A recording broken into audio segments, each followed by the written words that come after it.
بسم اللہ الرحمن الرحیم۔ السلام علیکم۔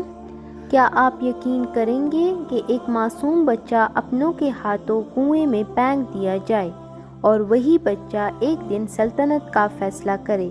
جی ہاں، ہم بات کر رہے ہیں حضرت یوسف علیہ السلام کی۔ حضرت یوسف علیہ السلام کی طرف سے معافی اور والد محترم کے لیے تحفہ۔ حضرت یوسف علیہ السلام کے بھائیوں نے جب آپ علیہ السلام سے معافی کی درخواست کی تو آپ علیہ السلام نے انہیں معاف کرتے ہوئے فرمایا، مجھے تم سے کوئی شکایت نہیں، تم اللہ تعالیٰ سے معافی مانگو۔ جب حضرت یوسف علیہ السلام کے بھائی واپس جانے لگے تو آپ علیہ السلام نے فرمایا کہ میری یہ قمیص لے جاؤ اور والد صاحب کے چہرے پر ڈال دو، ان کی بینائی واپس آ جائے گی۔ پھر تمام اہل خانہ کو بھی یہاں لے کر آؤ تاکہ ہم سب مل کر زندگی گزاریں۔ فرمان الہی ہے۔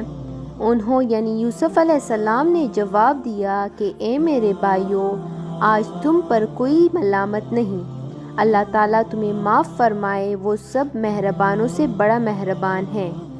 میرا یہ کرتا لے جاؤ اور میرے والد کے چہرے پر ڈال دو، ان کی بصارت یعنی بینائی لوٹ آئے گی، اور اپنے پورے خاندان کو میرے پاس لے آؤ۔ حضرت یعقوب علیہ السلام کو یوسف علیہ السلام کی خوشبو اور بینائی کی بحالی۔ حضرت یوسف علیہ السلام کے بھائی جیسے ہی آپ علیہ السلام کی قمیص اور غلہ لے کر مصر سے روانہ ہوئے تو حضرت یعقوب علیہ السلام کو حضرت یوسف علیہ السلام کی قمیص کی خوشبو آنے لگی۔ آپ علیہ السلام نے اپنے اہل خانہ سے فرمایا، اگر تم مجھے بہکا ہوا نہ کہو تو میں تمہیں بتاؤں کہ مجھے یوسف علیہ السلام کی خوشبو آ رہی ہے۔ اہل خانہ نے آپ علیہ السلام کی بات پر یقین نہیں کیا۔ پھر جب خوشخبری دینے والے نے آ کر حضرت یوسف کی قمیص آپ علیہ السلام کے چہرے مبارک پر ڈالی تو آپ علیہ السلام کی آنکھیں روشن ہو گئی۔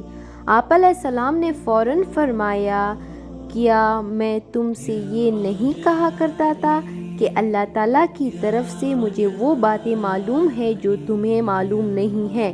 پھر آپ علیہ السلام کے تمام بیٹوں نے عرض کیا، اے ابو جان، بے شک ہم سے غلطی ہو گئی ہے، آپ ہمارے لیے اللہ تعالیٰ سے استغفار کریں۔ تو آپ علیہ السلام نے ان کے لیے استغفار کی حامی بھری۔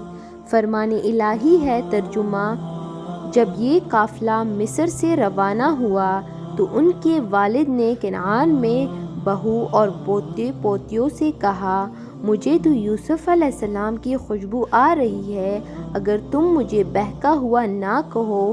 وہ اہل خانہ کہنے لگے، اللہ تعالیٰ کی قسم، آپ ابھی تک اپنی پرانی غلطی پر ہے۔ چنانچہ جب خوشخبری دینے والے نے آ کر ان یعنی یعقوب علیہ السلام کے چہرے پر وہ قمیص ڈالی تو اسی وقت ان کی بینائی لوٹ آئی اور انہوں نے کہا، کیا میں نے تم سے نہیں کہا تھا کہ میں اللہ تعالیٰ کی طرف سے وہ باتیں جانتا ہوں جو تم نہیں جانتے؟ انہوں یعنی یوسف علیہ السلام کے بھائیوں نے کہا، اے ابا جان، آپ ہمارے لیے اللہ تعالیٰ سے گناہوں کی معافی مانگیے، بے شک ہم ہی قصوروار ہیں۔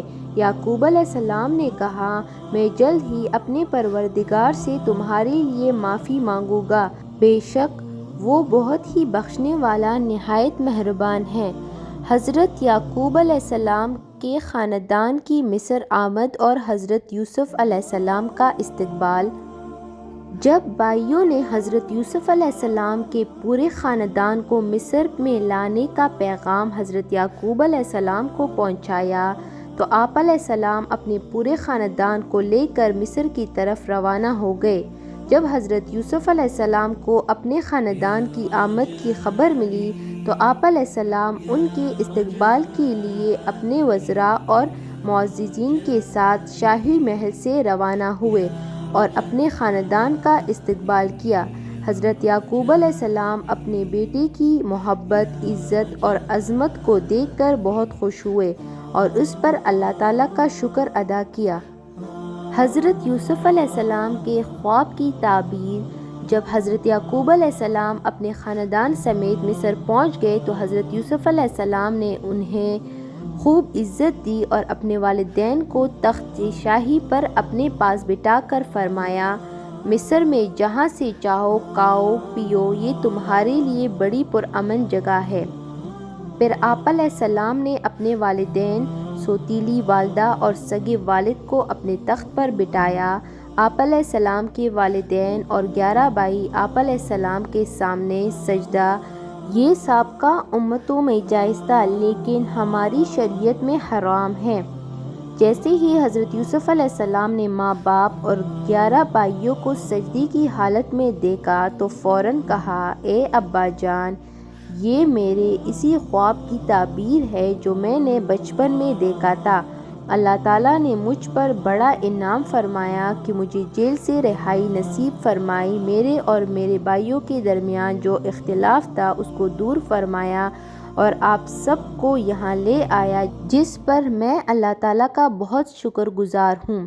فرمان الہی ہے۔ ترجمہ: جب یہ پورا خاندان یوسف علیہ السلام کے پاس مصر پہنچا تو انہوں یعنی یوسف علیہ السلام نے اپنے ماں باپ کو اپنے پاس بٹھایا اور اپنے خاندان سے کہا، مصر میں رہو، اگر اللہ تعالیٰ نے چاہا تو آپ سب امن میں رہیں گے۔ اور اس یعنی یوسف علیہ السلام نے اپنے ماں باپ کو تخت پر بٹھایا اور سب ان یعنی یوسف علیہ السلام کے سامنے سجدہ تعظیم میں گر گئے۔ تو اس وقت یوسف علیہ السلام نے کہا، اے ابا جان، یہ میرے اس خواب کی تعبیر ہے جو میں نے بچپن میں دیکھا تھا، جسے میرے رب نے سچا کر کے دکھایا۔ اس یعنی اللہ تعالیٰ نے مجھ پر عظیم احسان کیا تھا جب مجھے قید خانے سے نکالا تھا اور آپ سب کو صحرا سے یہاں لے آیا، اس اختلاف کے بعد جو شیطان نے مجھ میں اور میرے بھائیوں میں ڈال دیا تھا۔ بے شک میرا رب باریک بینی سے جو چاہے تدبیر کرتا ہے اور وہ خوب علم حکمت والا ہے۔ حضرت یوسف علیہ السلام کا انعامات الہی پر شکر اور آخرت میں کامیابی کی دعا۔ حضرت یوسف علیہ السلام نے جب دیکھا کہ اللہ تعالیٰ نے مجھ پر خوب انعام و کرم عطا فرمایا ہے، مجھے اعلیٰ مقام عطا فرماتے ہوئے میرے خاندان کو بھی مجھ سے ملوا دیا، اس پر اللہ تعالیٰ کا شکر ادا کرتے ہوئے آپ علیہ السلام نے اللہ تعالیٰ کی خوب حمد و ثنا فرمائی اور ساتھ ہی آخرت کے لیے دعا بھی مانگی۔ فرمان الہی ہے۔ ترجمہ: اے میرے پروردگار، بے شک آپ نے مجھے حکومت بھی عطا فرمائی اور خوابوں کی تعبیر بھی سکھائی۔ اے آسمان و زمین کے پیدا کرنے والے، آپ ہی دنیا و آخرت میں میرے سرپرست ہیں، لہٰذا اسلام پر میرا خاتمہ کیجیے اور مجھے نیک لوگوں میں شامل فرما دیجیے۔ حضرت یوسف علیہ السلام کی وفات۔ حضرت یوسف علیہ السلام 110 سال کی عمر میں مصر میں ہی انتقال فرما گئے۔ آپ علیہ السلام نے اپنی وفات سے قبل اپنے بھائیوں کو یہ وصیت فرمائی تھی کہ میری میت کو میرے والد محترم کے قریب دفن کرنا۔ چنانچہ حضرت یوسف علیہ السلام کی وفات کے بعد آپ علیہ السلام کی وصیت کے مطابق بھائیوں نے آپ علیہ السلام کی میت کو کفن دے کر ایک تابوت میں رکھا اور حضرت یعقوب علیہ السلام کے قریب دفن کیا۔